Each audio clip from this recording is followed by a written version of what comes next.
Hello everyone, welcome to paramedical विज्ञान। आज का हमारा टॉपिक है इंस्ट्रूमेंट्स और इक्विपमेंट्स हम कौन से यूज़ करते हैं माइक्रोबायोलॉजी लैब के अंदर। तो आपको अराउंड 30 इक्विपमेंट्स मैं बताऊंगा जो भी हम माइक्रोबायोलॉजिकल लैब में यूज़ करते हैं। आपको कुछ बता देता हूँ कॉमन में जो होते हैं, जैसे कि हमारा एनालिटिकल बैलेंस है, autoclave, Bunsen burner, centrifuge, corner counter, deep freezer, homogeniser, hot plate, hot air oven, incubator, laminar air flow, आपका स्टीरर हो गया, माइक्रोस्कोप हो गया, pH meter, spectrophotometer, vortex mixture, water bath, water distiller, biosafety cabinets, inoculating loop हो गया, आपका petri dishes हो गई, एंड्रोबिक चैम्बर्स हो गए, फ्लो साइटोमीटर हो गया, डीएनए सीक्वेंसर हो गया, आपका मास स्पेक्ट्रोमीटर हो गया, माइक्रोबियल फर्मेंटर हो गया, या फिर बायोरिएक्टर हो गया, आपका आरटीपीसीआर हो गया जो कि कोविड के टाइम पे काफ़ी ज़्यादा फेमस था ये, और आपका डीएनए माइक्रो अरे टेक्नोलॉजी हो गया, और आपका जीसीएमएस हो गया। तो काफ़ी सारी चीज़ें हम आज के लेक्चर में जानेंगे और आप कुछ ना कुछ आज के लेक्चर से ज़रूर सीख के जाओगे। तो स्टार्ट करते हैं सबसे पहले हम एनालिटिकल बैलेंस से।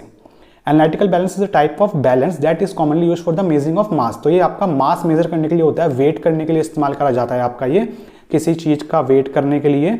और ये वेट आपका नापता है मिलीग्राम में, ठीक है, सब मिलीग्राम में आप नापते हैं इसको। और जो भी आप इसमें रखोगे इसका ये आपका डिजिटली होता है और ये आपको बता देगा। तो डिजिटल आता है, एनालिटिकल में आपका नॉर्मल भी आता था लेकिन उसको आप आजकल यूज़ नहीं करते, आपको नॉर्मल स्कूल लैब्स में मिलेगा वो, लेकिन आजकल डिजिटल ही यूज़ होता है आपका मेन लैब्स में। तो इसका मेन यूज़ यही होता है कि वेट करने के लिए इस्तेमाल करा जाता है और हमारे सैम्पलिंग अमाउंट्स का जो वेट है उसको आपका निकाला जाता है, उसको वेट मेजर करने के लिए इस्तेमाल करा जाता है। फिर आता है हमारा ऑटोक्लेव। ऑटोक्लेव जो होता है एक तरीके का प्रेशराइज चैम्बर होता है जो कि इस्तेमाल करा जाता है आपका स्टरलाइजेशन के लिए।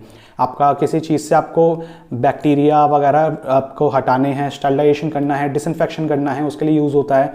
इसमें तीन चीज़ों का कॉम्बिनेशन होता है इसमें, टाइम का, प्रेशर का और स्टीम का। तो इसका प्रिंसिपल भी होता है स्टीम अंडर प्रेशर। तो स्टीम के हेल्प से ये प्रेशर दे के क्या करता है, चीज़ों को स्टरलाइज करता है। इसका काम होता है स्टरलाइजेशन का। इसके अलावा माइक्रोबायोलॉजी में स्टरलाइजेशन के अलावा ये आपका कल्चर मीडिया की प्रिपरेशन के लिए भी इस्तेमाल करा जाता है। तो कल्चर मीडिया जब बनाना होता है तो इसमें भी रखते हैं इसको हम, हमारे मीडिया को। फिर देन नेक्स्ट आता है हमारा बंसन बर्नर। तो बर्नर आपने देखा होगा अपने लैब्स में भी, स्कूल लैब्स में भी देखा होगा पहले, और लैब्स में सबसे ज़्यादा इस्तेमाल करा जाता है बर्नर को। बर्नर में आप देखेंगे इधर आपका इधर से गैस आती है, इधर आपकी फ्लेम निकलती है, ठीक है। तो gas fuelled single open flame होता है इसका। तो गैस इसमें होती है और ओपन फ्लेम होती है, सिंगल साइड से निकलती है सिर्फ फ्लेम इसकी। ये यूज़ करा जाता है स्टरलाइजेशन के लिए, कंबशन के लिए और हीटिंग के लिए। माइक्रोबायोलॉजिकल लैब में सबसे ज़्यादा इस्तेमाल करा जाता है आपका ये इनॉकुलेटिंग लूप को स्टरलाइज करने के लिए। आपका जो इनॉकुलेटिंग लूप होता है ना, जिससे हम बैक्टीरिया को उठाते हैं फिर रखते हैं, उसको स्ट्रीकिंग वगैरह करते हैं, तो उसमें इनॉकुलेटिंग लूप को हम बार बार स्टरलाइज करते हैं। तो उस केस में इस्तेमाल करा जाता है हमारे माइक्रोबायोलॉजिकल लैब के अंदर। इसके अलावा हमारे स्टेनिंग के दौरान भी कभी कभार स्लाइड्स को हीट फिक्स करने के लिए भी ये यूज़ करा जाता है। देन आता है हमारा सेंट्रीफ्यूज। सेंट्रीफ्यूज देखो क्या होता है, आपको पता ही होगा। सेंट्रीफ्यूज किसी भी चीज़ को सेपरेट करने के लिए, कोई भी मिक्स आपका कोई सॉल्यूशन है उसमें से दो चीज़ों को सेपरेट करना है, तो उस केस में हम क्या करते हैं, सेंट्रीफ्यूज इस्तेमाल करते हैं। तो माइक्रोबायोलॉजिकल लैब के अंदर भी हमारे माइक्रो सेंट्रीफ्यूज होते हैं, अल्ट्रा सेंट्रीफ्यूज होते हैं जो कि यूज़ करे जाते हैं, जो कि आपका इस्तेमाल करा जाता है हमारा सेल ऑर्गेनल्स को सेपरेट करने के लिए, आपके न्यूक्लिक एसिड को सेपरेट करने के लिए, ब्लड कंपोनेंट्स को सेपरेट करने के लिए, और फिर हमारे आइसोटोप्स को सेपरेशन के लिए हम इसको यूज़ करते हैं हमारे सेंट्रीफ्यूज को। देन इसके बाद नेक्स्ट आता है हमारा कॉलोनी काउंटर। कॉलोनी काउंटर जो होता है उसमें क्या करते हैं ना, ये जो जगह है उसमें क्या करते हैं, ये है हमारा प्लेट होल्डर। तो इसमें क्या रख देंगे, हम अपनी प्लेट रख देते हैं, पेट्री डिश रख देते हैं, और ऊपर से हम लेंस से क्या करते हैं, हमारी कॉलोनीज को काउंट करते हैं। हमारा पेन होता है ना, तो उस पर हम प्लेट को उल्टी रख के उसके ऊपर पेन लगाते हैं, जिससे क्या होगा, पेन में सेंसर होता है, तो इससे काउंट कर लेता है कि आपकी कितनी कॉलोनीज हुई हैं। तो डिजिटल डिस्प्ले दिख रहा है ना, जैसे भी 123 दिख रहा है, तो जितनी आपकी कॉलोनीज होंगी ना, तो उतना आप इसमें जितनी बार प्रेस करोगे उतना आपका ये बढ़ते चले जाएगा, +1 होते चले जाएगा। ओके, तो आपका CFU मेन बेसिकली क्या होता है, हमारी कॉलोनी फॉर्मिंग यूनिट्स कितनी हुई हैं हमारे अगार के ऊपर या फिर हमारे कल्चर प्लेट के ऊपर, वो पता लगाते हैं हम इसके कॉलोनी काउंटर से। तो ये आपका बेसिकली इसलिए यूज़ होता है हमारे माइक्रो ऑर्गेनिज्म की कंसंट्रेशन को पता करने के लिए कि उस प्लेट में हमारे कितने माइक्रो ऑर्गेनिजम्स हैं। फिर आता है हमारा डीप फ्रीजर। डीप फ्रीजर क्या होता है कि हमारा फ्रीजर जैसे रेफ्रिजरेटर हो गया, तो उससे क्या होगा, ऐसी डीप फ्रीजर होता है, उससे भी बहुत ज़्यादा कम टेम्परेचर, अल्ट्रा लो टेम्परेचर पे उसको स्टोर करते हैं किसी भी चीज़ को, जिससे क्या होगा, उसकी जो ग्रोथ होगी उसकी जो ग्रोथ होगी वो थोड़ी कम हो जाएगी, ठीक है। क्योंकि जब टेम्परेचर हम कम कर देते हैं ना तो उसकी ग्रोथ जो होती है वो कम होने लग जाती है, जिससे क्या होगा आपका प्रोटेक्शन के लिए भी इस्तेमाल कर सकते हैं हम। माइक्रोबियल ग्रोथ को मिनिमम करता है ये, जिससे क्या होगा आपको प्रोटेक्शन भी मिलेगी, साथ साथ आपका जो सैंपल है उसको भी आप प्रिजर्व कर सकते हैं काफ़ी अलग अलग चीज़ों को। ठीक है, तो इसका यूज़ बेसिकली यही होता है कि स्टोर करने के लिए और प्रिजर्व करने के लिए हमारे मेडिकल इक्विपमेंट्स को, फूड आइटम्स को, ब्लड सैंपल्स को, मेडिसिन हो गई, इंजेक्शंस हो गए, उनको काफ़ी लंबे टाइम तक अगर हमको चलाना है तो हम डीप फ्रीज़र का इस्तेमाल करते हैं। इसके अलावा डीप फ्रीज़र हमारा ब्लड बैंक में भी यूज़ होता है। ठीक है, तो ब्लड बैंक में भी आपको मैंने दिखाया था पूरा ब्लड बैंक में, डीप फ्रीजर्स में काफ़ी सारे ब्लड बैंक्स भी दिखाए थे। ठीक, तो ऐसे ही हमारा माइक्रोबायोलॉजिकल लैब में भी यूज़ होता है। फिर आता है हमारा होमोजेनाइजर। होमोजेनाइजर देखो क्या होता है, ये एक डिवाइस होता है जो कि यूज़ करा जाता है हमारे लैब के अंदर for mixing of various liquids and materials like tissues, plants, foods, soils and many other things. ठीक है, तो काफ़ी सारी चीज़ों को मिक्स करने, अगर कोई मिक्स है उसको मिक्स करने के लिए आप उसको इस्तेमाल करते हैं, कोई भी मटेरियल को मिक्स करना होगा तो मिक्स करने के लिए बेसिकली इस्तेमाल करा जाता है। इसमें रॉड लगा रखी है, इससे मिक्स होएगा।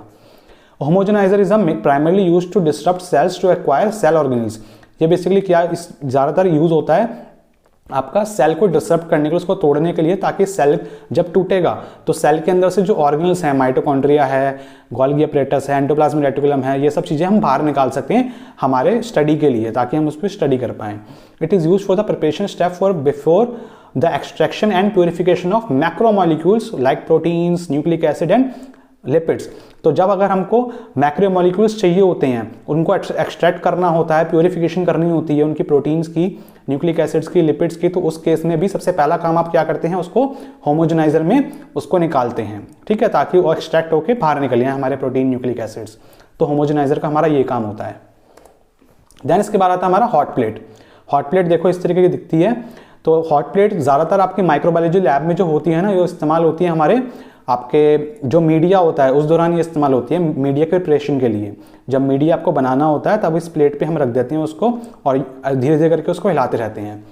Hot plate is a stand alone appliance use in the microbiological lab as a table top heating system. तो टेबल टॉप है, हीटिंग सिस्टम है इसके अंदर लगा हुआ। हॉट अब ये गर्म हो जाता है, प्लेट आपकी बहुत ज़्यादा गर्म हो जाती है।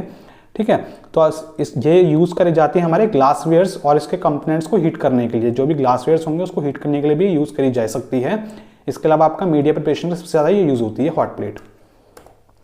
फिर नेक्स्ट आता है हमारा hot air oven. Hot air oven क्या करता है, ये भी हमारा स्टरलाइज करने के लिए यूज़ करा जाता है हमारे मेडिकल इक्विपमेंट्स को और सैंपल्स को। इसमें क्या यूज़ होता है, ड्राई हीट यूज़ होती है। आपका जो ऑटोक्लेव देखा था हमने, ऑटोक्लेव में क्या यूज़ होता था, उसमें हमारी मॉइस्ट हीट यूज़ होती थी। इसमें क्या यूज़ होती है, ड्राई हीट यूज़ होती है, ये इंपॉर्टेंट है। ठीक है, तो ड्राई हीट स्टरलाइजेशन पे वर्क करता है आपका ये। और इसके अलावा इसमें टाइमर वगैरह लगा के आप सेट कर सकते हैं कि आपको कितनी देर के लिए स्टरलाइजेशन करना है, टेम्परेचर आप मेंटेन कर सकते हैं। तो हॉट एयर अवन जो होता है वो स्टरलाइज करने के लिए यूज़ होता है हमारे ग्लासवेयर्स को, मेटल के इक्विपमेंट्स को और हमारे पाउडर्स को।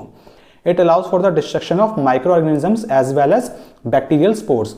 इसमें क्या होगा, हमारे माइक्रो ऑर्गेनिजम्स भी डिस्ट्रॉय हो जाएंगे, साथ साथ हमारे बैक्टीरिया के जो स्पोर्स हैं वो भी डिस्ट्रॉय हो जाते हैं। फिर आता है हमारा इंक्यूबेटर। इंक्यूबेटर किसी भी चीज़ को इंक्यूबेट करने के लिए, हमारे जो बैक्टीरियाज होती हैं ना, जब उसको हमको ग्रो करना होता है तो उसको क्या करते हैं, हम इसके इंक्यूबेटर के अंदर रख देते हैं ताकि वो ग्रो हो पाए। क्योंकि इंक्यूबेटर क्या करता है कि ना, ऑप्टिमल टेम्परेचर देता है, प्रेशर क्रिएट करता है, मॉइस्चर देता है, ताकि आपका जो माइक्रो ऑर्गेनिज्म है वो अच्छे से उसकी ग्रोथ हो पाए।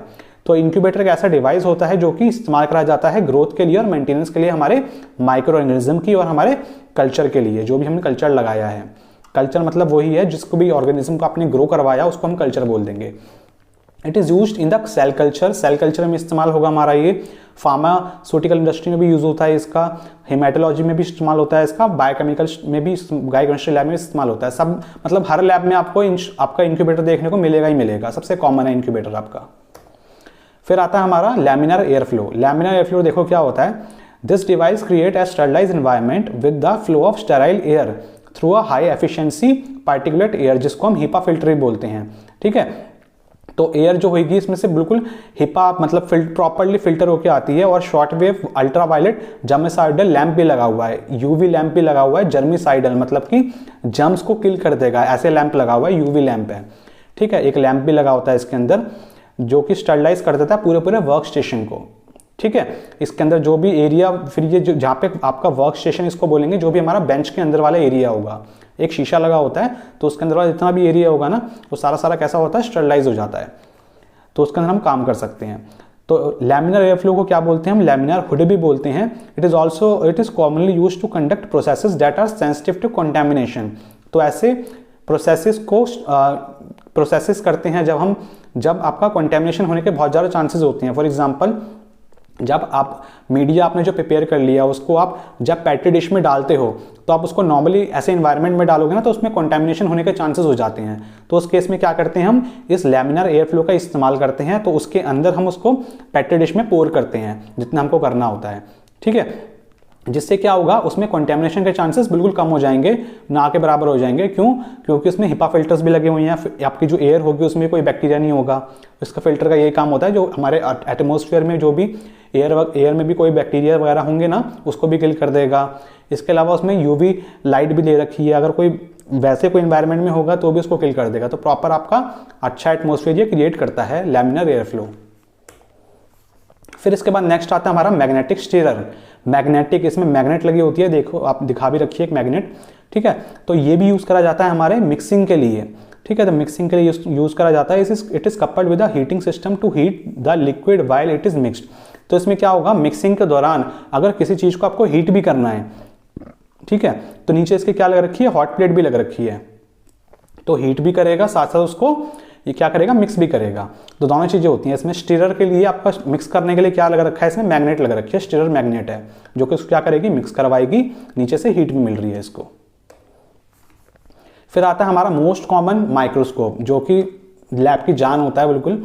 तो माइक्रोस्कोप जो होता है वो आपको पता ही होगा कि माइक्रोस्कोप हम यूज करते हैं किसी नेक्ड आइज से अगर कोई आपको चीज नहीं दिख पा रही, तो उसको आप ऐसी चीज जो भी आप नेक्ड आई से नहीं देख पा रहे, जो नॉर्मली आप नहीं देख पा रहे, तो उसको हम देखने के लिए हम माइक्रोस्कोप का इस्तेमाल करते हैं। जैसे कि हमारा बैक्टीरिया हो गया, वायरसेस हो गए, वायरस को देखने के लिए हम इलेक्ट्रॉन माइक्रोस्कोप यूज करते हैं। तो माइक्रोस्कोप के भी आपके काफी सारे टाइप्स होते हैं, ठीक है। तो काफ़ी अलग अलग टाइप्स होते हैं माइक्रोस्कोप के। तो वो तो मैंने इसमें TEM, transmission electron microscope, fluorescent वाला, बहुत सारे टाइप्स होते हैं, ठीक है। तो उसको मैंने अलग अलग करके नहीं बताया, लेकिन आप ये जान लो कि माइक्रोस्कोप भी इसका पार्ट होता है हमारे लैब इंस्ट्रूमेंट्स का, ठीक है।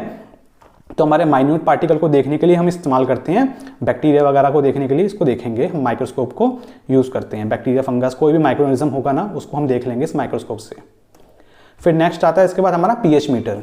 pH मीटर, जैसे इसका नाम समझ में आ रहा है, pH मतलब ये हाइड्रोजन आयन, जो आपका हाइड्रोनियम आयन है, इसकी कंसंट्रेशन मेजर करेगा आपके जो भी सॉल्यूशन होगा उसके अंदर, ठीक है। ये क्या बेसिकली क्या दे बताते हैं आपकी कि जो आपका सॉल्यूशन है वो एसिडिक है या फिर बेसिक है, एसिडिटी है या फिर अल्कलाइनिटी है उसके अंदर, वो बताएगा। और जो भी आपकी pH होगा उसको डिस्प्ले कर देगा, अगर उसमें डिस्प्ले लग रखा होगा तो, ठीक है।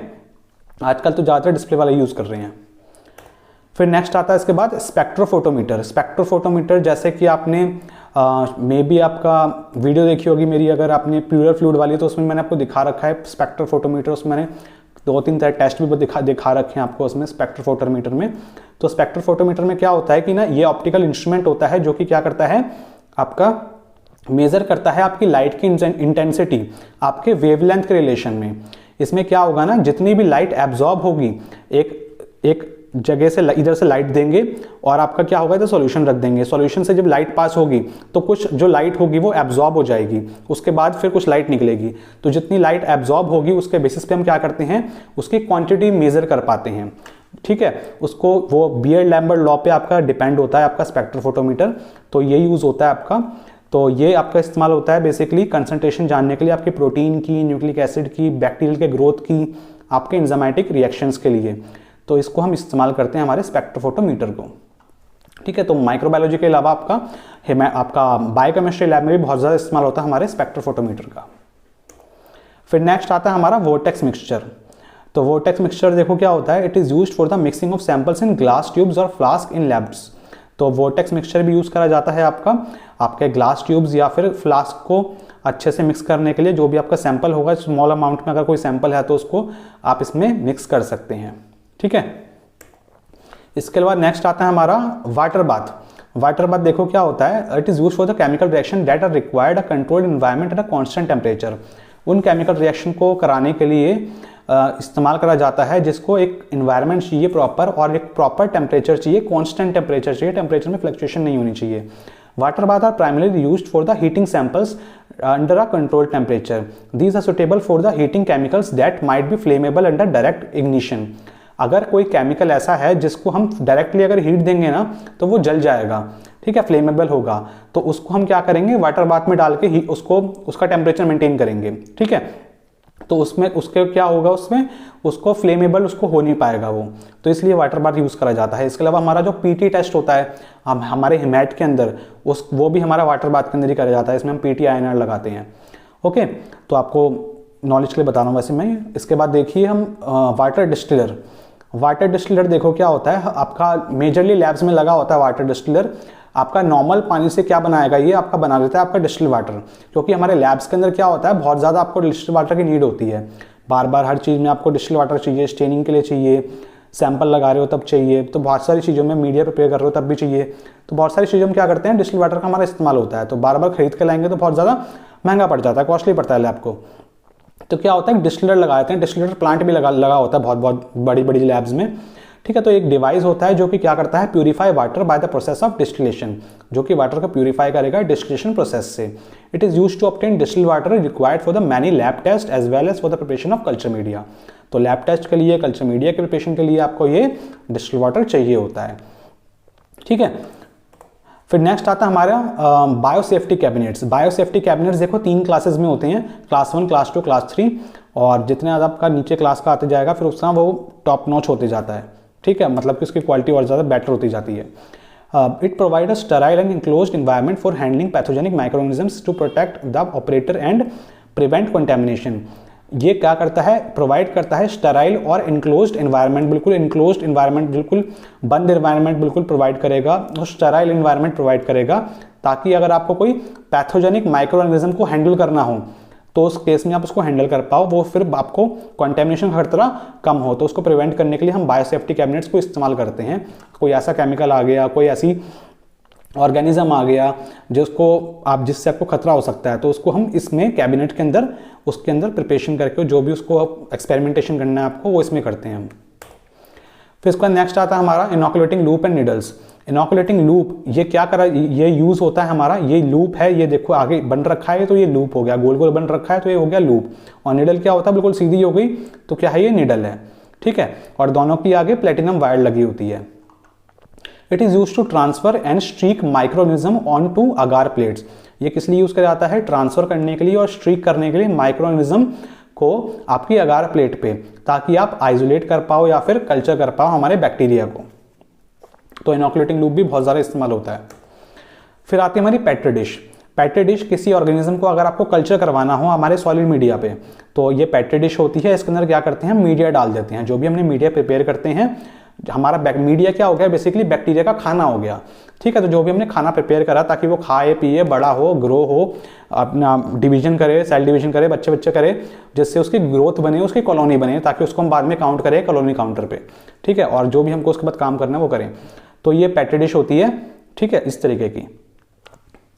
फिर नेक्स्ट आता है हमारा anaerobic chamber. Anaerobic chamber, anaerobic, वो बैक्टीरिया को ग्रो कराने के लिए जो कि ऑक्सीजन जिनको नहीं चाहिए होती बिल्कुल भी, तो उसको हम किस में ग्रो कराते हैं, इस एनरोबिक चैम्बर के अंदर, ठीक है. तो it maintain an oxygen free environment. ये क्या करता है, एक ऑक्सीजन फ्री एनवायरनमेंट मेंटेन करेगा, क्रिएट करेगा, ताकि ये हम कल्टीवेट कर पाएं और स्टडी कर पाएं हमारे एनरोबिक माइक्रो ऑर्गेनिज्म को. जो भी कोई बैक्टीरिया हो गया, कोई भी चीज़ हो गई, हमारा माइक्रो ऑर्गेनिज्म हो गया जिसको ऑक्सीजन बिल्कुल भी नहीं चाहिए ग्रो होने के लिए. ऑक्सीजन होएगा तो वो ग्रो ही नहीं कर पाएगा, ठीक है. तो उसको हम किस में करेंगे, इस कैबिनेट के अंदर करते हैं. इनफैक्ट इसके अंदर देखो ग्लव्स भी लग रखे हैं, तो आपका बिल्कुल सील्ड होता है ये. इस ग्लव्स के अंदर ही हम हाथ डाल के फिर करते हैं जो भी हमको काम करना होता है. फिर नेक्स्ट आता है इसके बाद फ्लो साइटोमीटर. फ्लो साइटोमीटर देखो क्या होता है, enables the simultaneously analysis of multiple physical and chemical characteristics of individual microorganisms including cell size, complexity and fluorescence.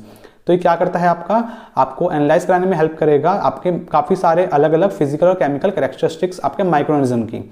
जैसे कि आपका एग्जांपल देखो, ये इधर आपका लेज़र जा रही है, ये आपका ऊपर से आपने सैंपल डाला, ठीक है, इधर से आपकी लेज़र आ रही है, इसके अंदर की वर्किंग का डायग्राम है आपका, ये मशीन का डायग्राम नहीं है, ये वर्किंग कैसे हो रही है उसका डायग्राम है ये, ठीक है. तो जैसे सैंपल आएगा आपका, और इधर से लेज़र आ रही है, तो सैंपल पे जब पड़ेगी ना तो इधर काफ़ी सारे फिल्टर्स लगे हुए हैं और इधर आके डिटेक्टर्स लगे हुए हैं, तो उसको डिटेक्ट कर लेंगे। उसके बाद जो आपकी जो लेज़र की उसमें सिग्नलिंग हुई, ठीक है, उसके बाद इधर एम्पलीफिकेशन होगा उसका, और उसके बाद एक डिजिटल कन्वर्जन होकर कंप्यूटर पर बताएगा वो कि इसकी आपके जो सैंपल है उसमें ये चीज़ें प्रेजेंट हैं, ठीक।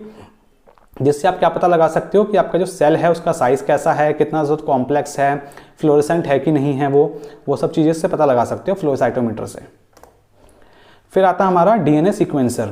डीएनए सीक्वेंसर देखो क्या होता है, it facilitate the sequencing of microbial DNA. हम क्या करते हैं, इससे माइक्रोबियल डीएनए की सीक्वेंसिंग कर सकते हैं, allowing for the identification of specific gene, जिससे हम क्या कर सकते हैं, हमारे स्पेसिफिक अगर कोई जीन पता करना है तो उसको आइडेंटिफाई कर सकते हैं।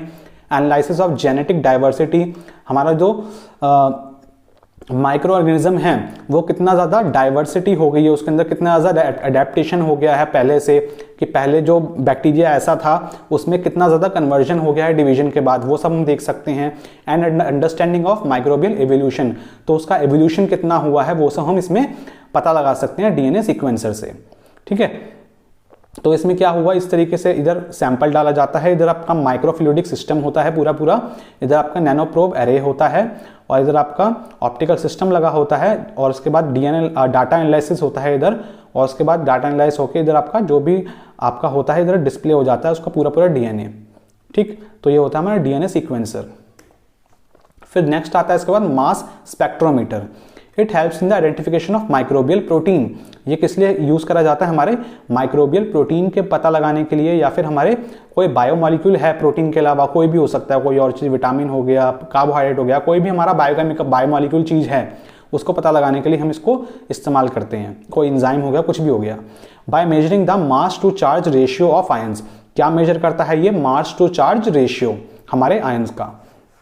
तो इसमें क्या होता है, इधर से हम सैंपल डालते हैं, इधर हमारा हीटर लगा होता है हमारे सैंपल को हीट करने के लिए, इधर से हमारी इलेक्ट्रॉनिक बीम आ रही है, फिर आगे हमारा हमारे जो आयन एक्सीलेटर होते हैं, और आयन एक्सीलेटर क्या करेगा, इधर मैग्नेटिक फील्ड है, तो मैग्नेटिक फील्ड क्या करती है, ये डिफ्लेक्ट कर देती है, जो इधर से एक्सीलेटर होकर आ रहा है ना हमारा आयन, तो क्या करेगा, हमारा जो magnetic field deflect lightest ion the most, जो आयन जो होगा जितना ज़्यादा लाइट होगा वो उतना ज़्यादा डिफ्लेक्ट हो जाएगा। जैसे कि अगर आप किसी बंदे को धक्का दोगे, अगर वो हल्का है, उसका वेट कम है, तो वो ज़्यादा पीछे गिर जाएगा, है ना। और अगर किसी का वेट भारी है, बहुत ज़्यादा भारी है बंदा, तो वो कम हिलेगा, ठीक है। तो यही होता है हमारा, यही नॉर्मल एग्जांपल आप ये मान लो कि मैग्नेटिक फील्ड क्या कर रही है, उसको डिफ्लेक्शन, उसको यही बोल दो कि धक्का देके कितना ज़्यादा पीछे भेज रही है, तो उसके बेसिस पे क्या होगा, ये आपका अलग अलग हो जाएंगे एसिलेटर से, ठीक है, जिसको ये डिटेक्टर पीछे डिटेक्ट कर लेगा और आगे आपको कंप्यूटर स्क्रीन पे आपको बता देगा कि क्या क्या आपका आया है रिजल्ट। फिर नेक्स्ट आता है इसके बाद माइक्रोबियल फर्मेंटर या फिर bioreactor. It enables the large scale cultivation of micro organisms for industrial purpose. ये क्या करता है, लार्ज स्केल कल्टीवेशन करता है हमारे माइक्रो ऑर्गेनिज्म को। अगर किसी माइक्रो ऑर्गेनिज्म को आपको बहुत ज़्यादा पैमाने पे उगाना है हमारे इंडस्ट्री पर्पस के लिए, जैसे वाइन्स वगैरह में यूज़ होता है ना हमारे बैक्टीरिया वगैरह का, तो फर्मेंटेशन वगैरह के लिए, तो बहुत ज़्यादा अमाउंट में हमको चाहिए होती है, तो उस केस में such as production of antibiotics हो गया, एंजाइम्स हो गया, बायोफ्यूल्स हो गया, तो उस केस में क्या करते हैं, हम इस माइक्रोबियल फर्मेंटर का इस्तेमाल करते हैं। फिर आता हमारा RT-PCR, जो कि बहुत ज़्यादा कॉमन था हमारा कोविड के टाइम पे। तो RT-PCR आपका दो होते हैं, फुल फॉर्म उसकी दो होती हैं, एक होता है रिवर्स ट्रांसक्रिप्टेज PCR और एक होता है रियल टाइम PCR। तो कोविड के टाइम पे जो करवाते थे ना, वो था हमारा रियल टाइम PCR। ये क्या होता है, it allows the quantitative analysis of DNA। इसमें क्या करते हैं हम, क्वांटिटेटिव मतलब कि क्वांटिटी देखते हैं हमारे DNA की क्वांटिटी देखते हैं during the polymerize chain reaction process. हम क्या करते हैं, इसमें PCR करवाते हैं, चेन आपकी जो DNA है उसकी सीक्वेंसिंग करवाएंगे, काफ़ी ज़्यादा उसके अलग अलग प्रोब्स बनाएंगे, जाकि जिससे क्या होगा, आपका DNA है उसकी क्वांटिटी हम बढ़ाते हैं ताकि उसको हम अच्छे से मेजर कर पाएँ कि वो चीज़ उसके अंदर है सैंपल के अंदर कि नहीं है। Help in the detection and quantification of specific micro organisms on the और देयर जेनेटिक मटेरियल। तो ये क्या करेगा, हेल्प करेगा डिटेक्ट करने के लिए और क्वांटिफाई करने के लिए, नापने के लिए हमारे स्पेसिफिक माइक्रो ऑर्गेनिजम्स को या फिर उसके जेनेटिक मटेरियल को, ठीक है। तो इस तरीके से होता है हमारा, हम उसको काफ़ी ज़्यादा उसके पेयर्स बना लेते हैं, जैसे एक है उसके बाद उसके काफ़ी सारे हमने पेयर्स बना लिए। फिर आता है हमारा micro array technology. Micro array technology, इसको हम क्या बोलते हैं, DNA चिप्स भी बोलते हैं, जीन चिप्स भी बोलते हैं, DNA एरे भी बोलते हैं, जीन एरे भी बोलते हैं, बायो चिप भी बोलते हैं। इससे क्या होता है ना, हम काफ़ी सारे साइमल्टेनियसली एनालिसिस कर सकते हैं हमारे काफ़ी सारे थाउजेंड्स ऑफ जीन्स का एक ही बारी में, ठीक है। एक माइक्रोनिज्म में अगर काफ़ी सारे जीन्स हैं तो उसको एनालाइज हम कर सकते हैं, उसका एक्सप्रेशन हम ले सकते हैं, तो इसलिए यूज़ करा जाता है हमारा माइक्रो एरे टेक्नोलॉजी। फिर लास्ट आता है हमारा gas chromatograph mass spectrometer, GCMS। It separates and analyse volatile compounds produced by micro organisms. ये क्या करता है, सेपरेट करता है और एनालाइज करता है वोलेटाइल कंपाउंड्स को जो कि हमारे माइक्रो ऑर्गेनिज्म द्वारा प्रोड्यूस हुए हैं। It helps in the identification of metabolic by products. ये क्या करता है, हेल्प करता है आइडेंटिफाई करने के लिए मेटाबॉलिक बाय प्रोडक्ट्स को। तो जैसे कि आप देखिए GC, इसमें GC मतलब हो गया गैस क्रोमेटोग्राफ। तो ये वाला जो हिस्सा है ना, इसमें हमारा गैस क्रोमेटोग्राफी हो रखी है और ये वाले हिस्से में हमारी मास स्पेक्ट्रोमीटर हो रखा है। तो इन दोनों को हमने मिक्स कर दिया तो क्या हो गया, ये आपका पूरा प्रोसेस बन गया आपका GCMS। ये पूरा एक ही होता है और आपका 100% एक्यूरेट मेथड होता है किसी भी चीज़ को अगर आपको आइडेंटिफाई करना है ना, तो उसको GCMS से आप प्रॉपरली आइडेंटिफाई कर सकते हो। 100% मेथड प्योरिटी के लिए आपका इस्तेमाल करा जाता है आपका ये। तो इसमें क्या करते हैं, हम सैंपल डालते हैं, इधर से आपका गैस आती है और आपका इधर से फिर उसके बाद ये आपका कॉलम्स के थ्रू होते हुए आपका इधर ओवन पूरा टेम्परेचर मेंटेन हो रखा होता है। फिर इसके बाद आपका आयनाइजेशन चैम्बर्स में आप जाती है आपका ये, इधर से आपकी इलेक्ट्रॉनिक गन है, इधर एसिलेटेशन प्लेट लग रखी है, फिर आगे आपके मैग्नेटिक है, वही डिफ्लेक्ट करेगी उस तरीके से नॉर्मल था जैसे मैंने बताया था डिफ्लेक्शन वाला। वो मैग्नेट क्या करेगा, उसको इतना डिफ्लेक्ट कर देगा, फिर डिटेक्टर क्या करेगा, उसको डिटेक्ट कर लेगा जितना ज़्यादा डिफ्लेक्ट हुआ होगा, कौन सी रेस कितनी ज़्यादा डिफ्लेक्ट हो रखी हैं। उसके बाद आपका इधर कंप्यूटर स्क्रीन लगा रखी होगी एक, जो कि कंप्यूटर पे आपको रिजल्ट दे देगी। तो स्टूडेंट्स, ये था हमारा आज का लेक्चर, आपके माइक्रोबायोलॉजी में कौन कौन से इंस्ट्रूमेंट्स इक्विपमेंट्स यूज होते हैं। आई होप कि आपको अच्छा लगा होगा, आपने सीखा होगा काफ़ी कुछ आज के लेक्चर से। अगर आपको वीडियो अच्छी लगी हो तो प्लीज़ वीडियो को लाइक करना और अपने क्लासमेट्स के साथ वीडियो को ज़रूर शेयर कर देना। मिलते हैं हम बहुत जल्दी नेक्स्ट वीडियो में, तब तक के लिए बाय बाय।